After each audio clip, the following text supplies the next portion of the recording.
still got more seats up front. Come on. There's a couple of seats mixed in here too, so grab one of those. Okay. Welcome. My name's Griff Garner.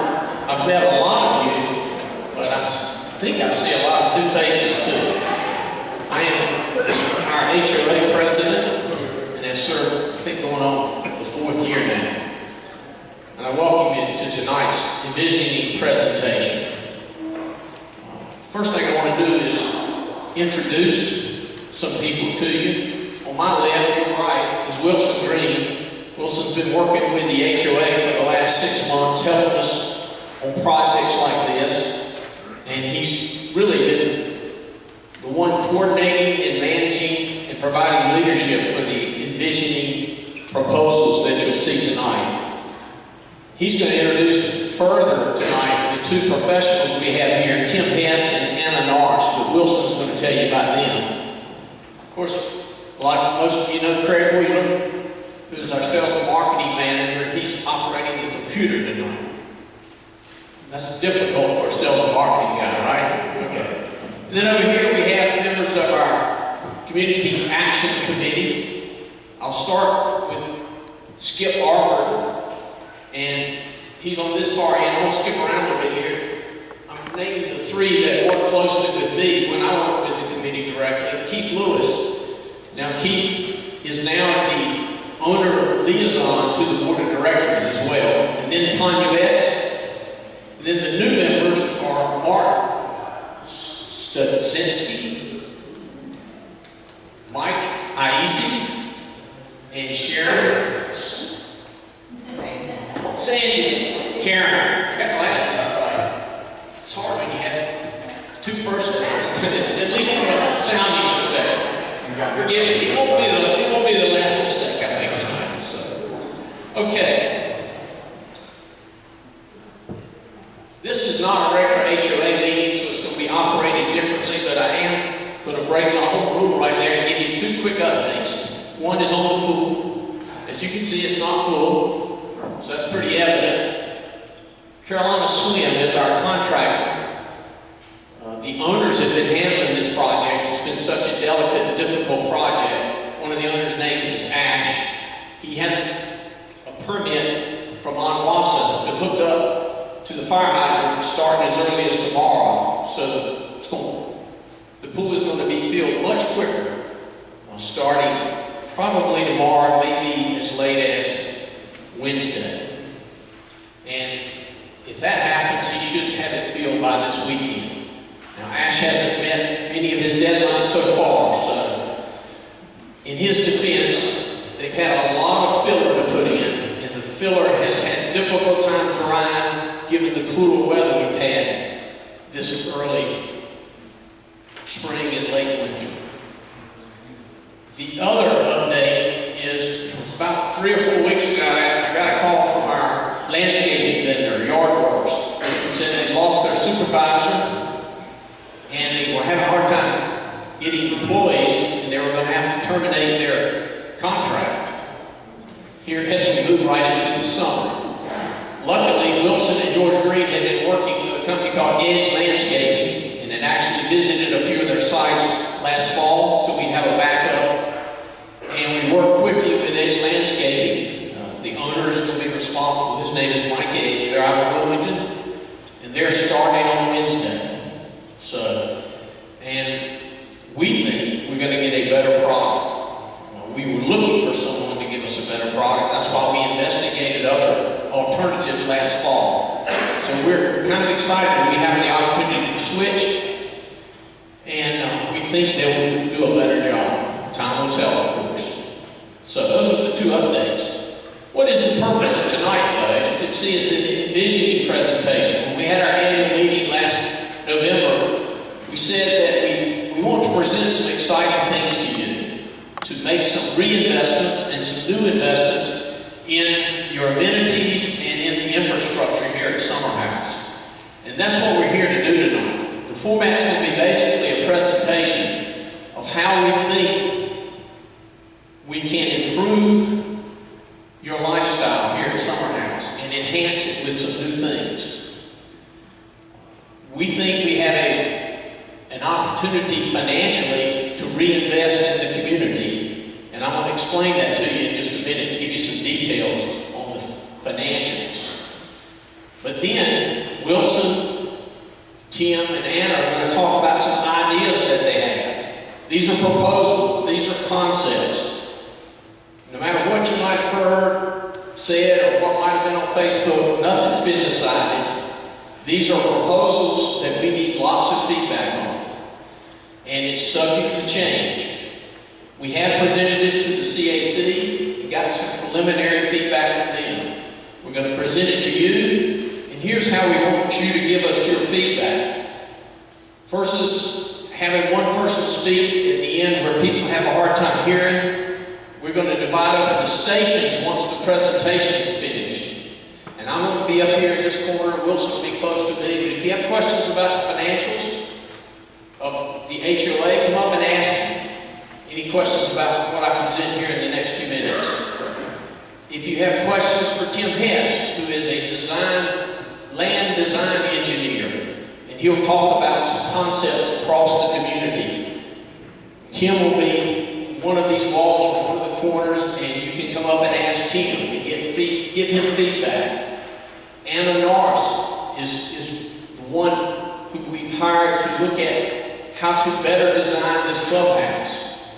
And she's going to make that presentation, and then she'll be available for you to come up and ask questions or give her feedback.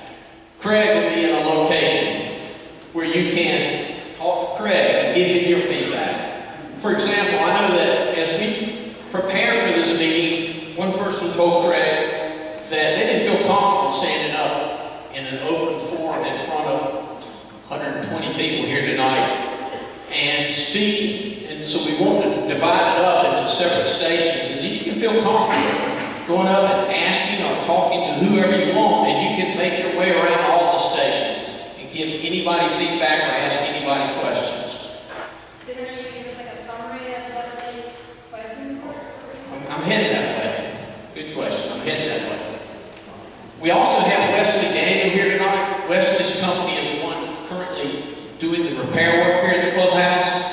And if you want to ask him any questions, he'll be available. Wesley, raise your hand up so they know, because they won't get you during the presentations. And then Keith and his other CAC members will be up here if you want to talk to them and give them your feedback. But the main way we're going to give you feedback is we want you to do a survey. We're going to put up a survey in the next couple of days on monkey surveys.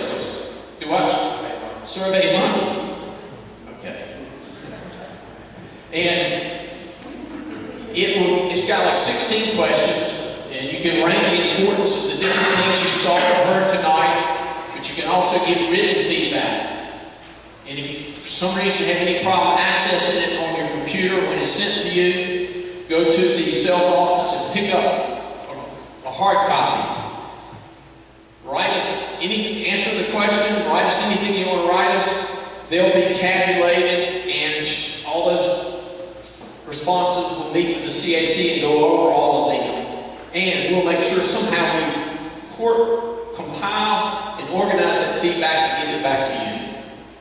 So the survey is really the primary way to make sure we've got your feedback, we tabulate it, certain questions will rank different ideas against others because there's only so much money to go around. We're going to show you enough things that would spend more than the money that we have, so we need to get some priorities. Also, if anybody in the community you know that couldn't be here tonight or doesn't see, I think we're filming it, doesn't see a film of it, we're coming back next Tuesday, May 7th. Certainly a smaller group. We won't have our paid professionals, and I can't be back, but we're going to present what was spoken tonight and have the ability to interact with anyone who couldn't be here tonight but can come next Tuesday, the 7th, same time, 6 p.m. here at the clubhouse, correct? Correct. Okay.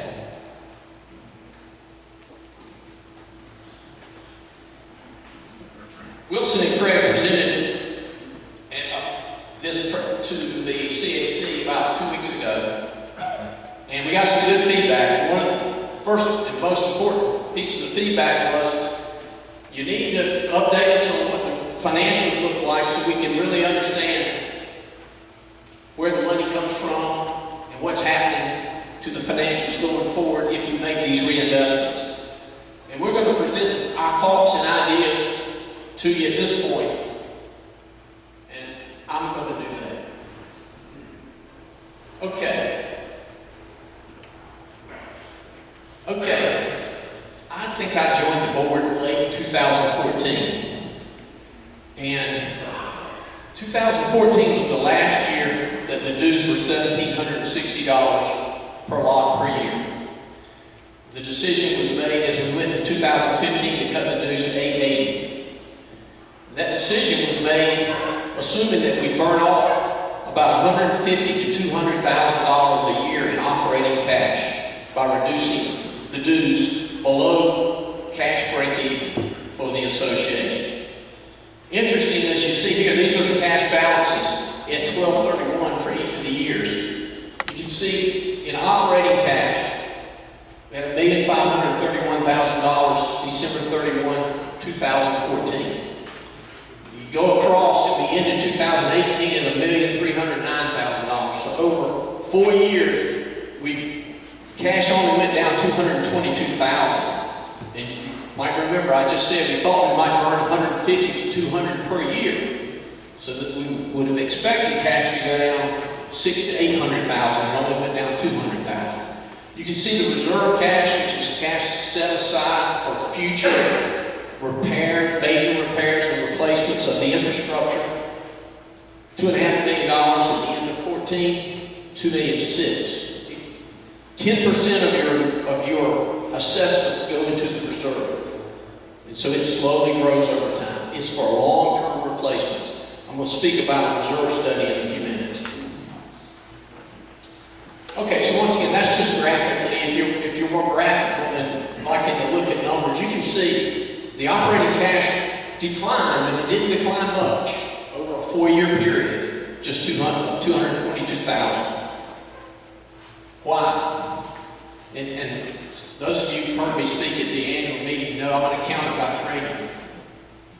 And so I took these, I've looked at these numbers many times, but I took them last Thursday and I turned them upside down one way and the other. And here's the way I summarized it. From all 4 years of 15 through 18, that's 4 full years, the cash income, I try to focus in on cash because collection of receivables and bad debts really makes the financials confusing. But our cash income was $2.7 million, our cash expenses were $3.3 million. So on an operating basis, we really did burn off $546,000. That sounds more like the $800,000 I said a few minutes ago. Why didn't we burn more than the 546 when you pull out the collections issues? Is because we cut some expenses, we cut some insurance, we cut some other things, and we actually operated the HOA more efficiently, especially those first 2 years, 15 and 16.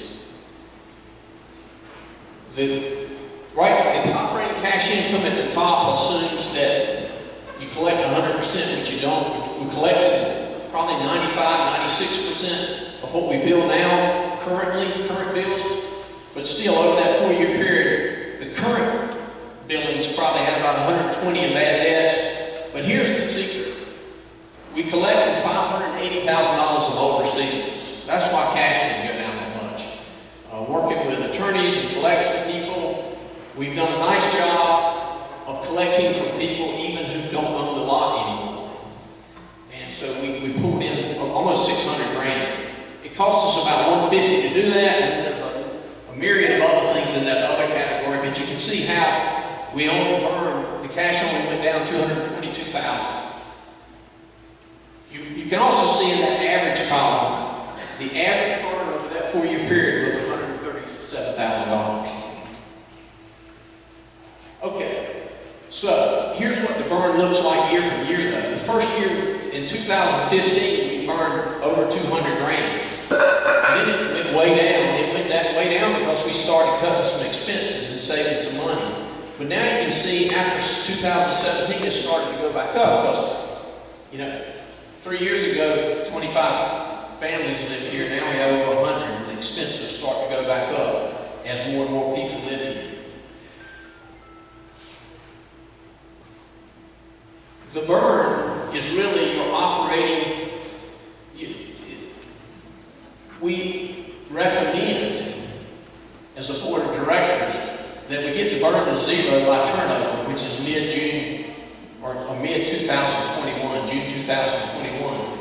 So if we're burning a little over 160, when you take out the collection of all those receivables, we really need to increase the revenues by about 170 grand.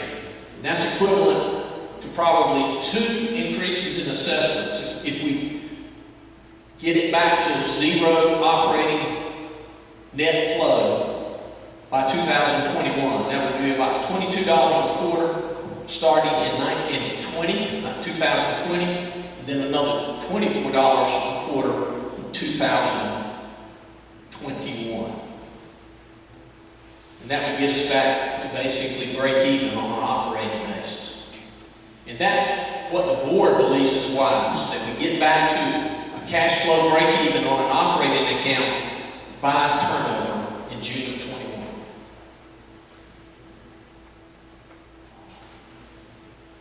Okay, so how much is available for the envisioning projects? Here's the way I calculated it. Our balance, we're going to take questions later from the individual stations. And if you've got a question on finances, you just come see me. Well, there might be a question that we all want to hear. Yeah, but still, if we start doing that, we'll never get through the presentation. Okay, the adjusted cash balance 12/31/18 is $1,309,000. That's the same number I showed a minute ago. The burn in 2019 is about estimated to be 175.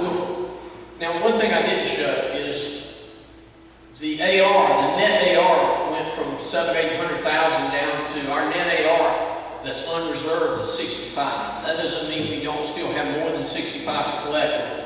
We have collected a lot of the old receivables, and there's not that much more fruit on those trees. I do think we'll continue to could get in another 200,000-300,000, but I've estimated much less than that. I said 60,000 old receivables in 19. We increased the assessments by $22 a quarter. In 20, the burn would go down to about 110 and collect 40,000 in old receivables, such that by 21 we'd be in an operating cash flow break even. That would give us $1,124,000 in cash and $1,231,20 in the operating account. This doesn't count reserve. Leave 125 in for working capital. We're going to look. The board wants to move 100 over to the reserve for the insurance reserve to cover deductibles, which leaves about 900,000 to invest in these projects we're going to talk to you about tonight. Go ahead, Greg. The reserve cash goes about 2.5. It's a little short of 2,650,000 now. You can go ahead and go to the last one. The reserve balance at 3/31/19 is 2,692,000, but the board has decided to move the hurricane deductibles to the reserve account, which adjusts down to 2,576,000. We've got about another 100,000 for hurricane expenses that are being paid. We're going to move 100 over, which the projected reserve balance at 12/31/19 is 2,571,000. Fully funded reserves. We had our reserve study updated in August of 2018 by Mike Stonestreet at CAMS. He does a lot of these. And he said it would be fully funded at 12/31/19 at 2,777,000, so we're 93% of being fully funded. Now, 93% is not 100%, but I asked some of the CAMS representatives what's been normal at turnover. I get answers from 0 to 50%, but anything over 80% is almost out of the ballpark. So we feel like the reserves being funded at 93% at turnover, and at the same time reinvesting in some of these exciting projects tonight would be great for the HOA. Okay, I took longer than I hoped to do the financials, but they're somewhat difficult to comprehend. If you want to ask me later, come up and ask me. If we have questions that seem to be universal from several people, we'll respond to those and let you get that information out in print. So with that, I'm going to bring up Wilson, who's going to talk in general about the envisioning projects and introduce our profession. Thank you, Griff. By the way, I see some of you are videoing this. We do have a cameraman here. We're going to make that available to whoever needs it after tonight. I was asked by Griff and the board, I think it was last July, to look at Summerhouse and look at some of the other communities in the area and look at some potential ways that to improve Summerhouse, not only the property owner association, but the architectural review guidelines, but also to make any recommendations that I felt were needed. And I took, I think about 2 or 3 months studying Summerhouse, studying many of the successful communities in the area, and I wrote a report, I think it was last fall, and I presented that to the board. And one of the elements of the report that I brought up was, in looking at a number of other communities, I recognized and I felt like maybe there were some things that could be done here that would be enhancements based on some of the things that I was looking at. Secondly, when I reviewed the financials of the Homeowners Association, as Griff has pointed out, I recognized pretty quickly that you guys are in great shape financially. And I say that in that I've been doing this over 40 years. I've been involved with community real estate developments, primarily in the Southeast. And I've looked at a lot of Homeowners Association financial statements, and I can unequivocally tell you that. And feel free to do your own research on that. But as Griff says, your reserve accounts are almost fully funded, and you have excess operating funds. And so those two things drove me to put in the report that I thought there was an opportunity to really study this. And I recommended that we put together a task force to make some preliminary recommendations to the board. So I think it was early January, we assembled a task force of professionals that are very familiar with other communities and certainly familiar with Summerhouse. And we spent basically almost a full day just brainstorming ideas. We obviously eliminated a lot of things and came up with a list that we felt like would be worth at least proposing. And some of the criteria we used, I mentioned in that we've looked at other successful communities. We looked at some of the things that they offered that we felt like were maybe lacking in Summerhouse, number one. Number two, we looked at it from the standpoint of not 100 residents that live here now, give or take 100 or so. We looked at it from a 900 family standpoint, because that's roughly, I think, plus or minus 900 families are planned for the build out of Summerhouse. And then the last element was we did not want to recommend any potential changes that would add any significant cost burdens to the BOA, meaning we didn't want to recommend anything that would create any overhead, additional overhead for the BOA. So what you're going to see tonight is preliminary plans only. These are just suggestions. And we presented it to the board, and we asked if we could hire a couple of professionals and spend a little bit of money in preparing these plans that we have for you tonight. And they're going to be presented in what we call phase 1 and phase 2. Phase 1 are the things that we think are the highest priority, and that would include the clubhouse, the day dock area, and some landscaping improvements. Phase 2 is more or less sort of a wish list of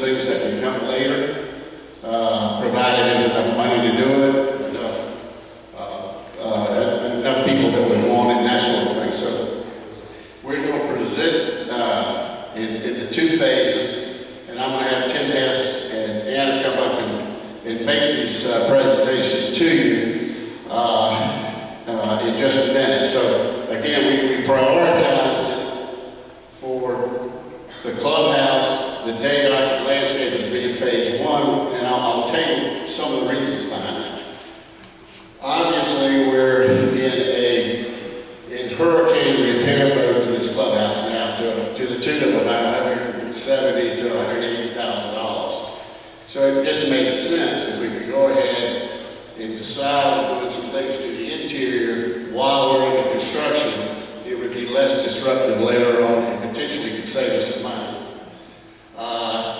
Secondly, from the day dock area, we have observed that there's potentially the purchase of a lot that could be added to that day dock area that could provide potentially a little bit of parking and maybe some fun aspects that we could add to that, potentially. Again, it's just a preliminary plan. If those lots were sold, we wouldn't have the ability to do that. So, again, that was another reason for the priority. Also, it's a major amenity. The clubhouse and the day dock area are, key items. And then thirdly, you'll see in some of the landscaping improvements, we felt like there's some inconsistencies throughout the community, and we just felt like we wanted to go ahead and address that in the phase one part of that. So, tonight I want to start by introducing Tim Hess. He's going to kind of go through all the plans, and then when he's finished, Anna Norris is going to come up and kind of present the interior of the clubhouse as well as the exterior. So that's kind of the order we're going to do this. So Tim Hess is a senior land planner for KCI Associates of Raleigh. It's a very large firm. Tim has been a land planner, a landscape architect for well over 30 years. He and I have worked together on, I don't know how many, but a number of planned communities. Anna has her own company, I have to read this out, sorry, called Isabel Grace Homes. But prior to owning that, she was the president of the Legacy Division of Bill Clark Homes. So she kind of comes from a contractor standpoint, but she specializes in specs, designing specs. And so we've asked her to look, while we were doing all this construction, look at what we could do to the clubhouse interior and exterior. So like I said, Tim's going to kind of give you sort of an overview of the overall plans, phase one, phase two, and then we'll have Anna come up and present the interior and the exterior of the club. So Tim?